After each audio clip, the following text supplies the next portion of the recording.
Platforms पर लोगों को अपने मतलब की बात, अपना रोजगार, अपनी महंगाई कम, अपनी गरीबी, अपनी गिनती की बात सुनाई दे रही थी, इसलिए लोग हमसे ज्यादा एंगेज हुए। हमने कटु आलोचना करी, हमने तीखे प्रहार किए, लेकिन हमने एक बार भी राजनीति की शुचिता और मर्यादा को नहीं।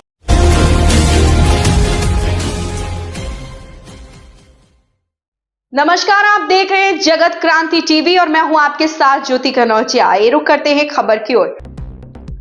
अंतिम चरण के मतदान से एक दिन पहले कांग्रेस पार्टी ने प्रेस वार्ता के जरिए प्रधानमंत्री मोदी और उनके प्रचार अभियान पर जमकर हमला बोला। पत्रकार वार्ता को जयराम रमेश, पवन खेड़ा और सुप्रिया श्रीनेत ने संबोधित किया।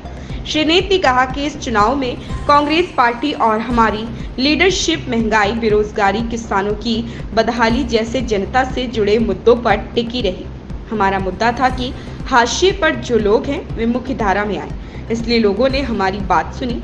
असलियत ये है कि इस बार के चुनाव का नैरेटिव कांग्रेस पार्टी ने सेट किया, जिससे घबराकर मोदी जी उलूल जुलूल बातें करने लगे।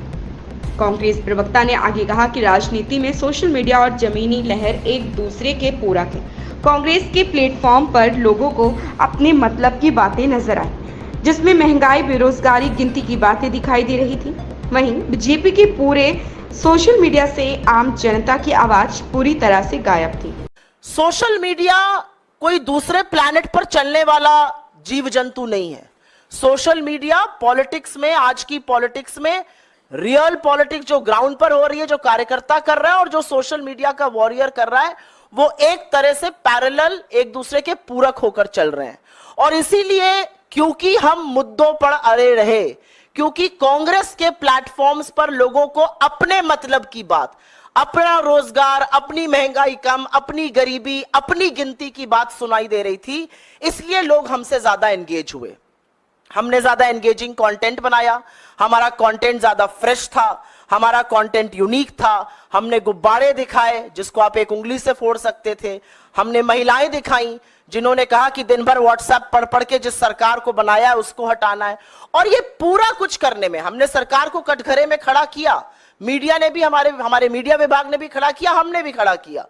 हमने कटु आलोचना करी, हमने तीखे प्रहार किए, लेकिन हमने एक बार भी राजनीति की शुचिता और मर्यादा को नहीं लांघा।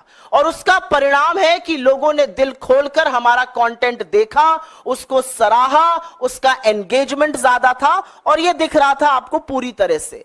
एक बड़ी विचित्र बात थी, अगर आप कांग्रेस के किसी भी सोशल मीडिया प्लेटफॉर्म पर जाते, कांग्रेस के किसी नेता के प्लेटफॉर्म पर जाते, पवन जी पर जाते, मुझ पर जाते, जयराम जी पर जाते, राहुल जी के पे भी जाते, तो वहां पर आपको आम जनता की आवाज जरूर दिख रही थी। 4-5 दिन के कंटेंट हम आम जनता की आवाज लगाते थे। बीजेपी के पूरे सोशल मीडिया से, उनकी पूरी स्ट्रैटेजी से आम आदमी की आवाज पूरी तरह से गायब है। वही पेड एक्टर, वही इक्के दुक्के लोग और वही विभत्स बेवकूफी के ऐड। बीजेपी ने कहीं पर इस देश को बेवकूफ समझने की गलती की। इसलिए गलती अगर ये ना करते तो वो 2014 का जो कैंपेन था वो 2024 में रिपीट नहीं करते।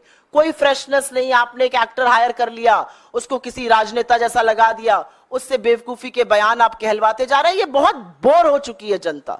एंगेजमेंट दिखाता है कि जनता क्या सराह रही है और क्या नहीं। ऐसे भी दिन हमने देखे जब गृह मंत्री को 4 लोग सुन रहे थे, मोदी जी को 400 लोग बीजेपी के प्लेटफॉर्म पर सुन रहे थे और 4-4 लाख से 40 लाख लोग हमारे नेताओं को यूट्यूब प्लेटफॉर्म्स पे सुन रहे थे। हमने रियल टाइम फैक्ट चेक किया, बखिया उधेड़ी, कलई खोली बीजेपी के और मोदी जी के हर झूठ की। इस खबर में बस इतना ही। बने रहे जगत क्रांति टीवी के साथ।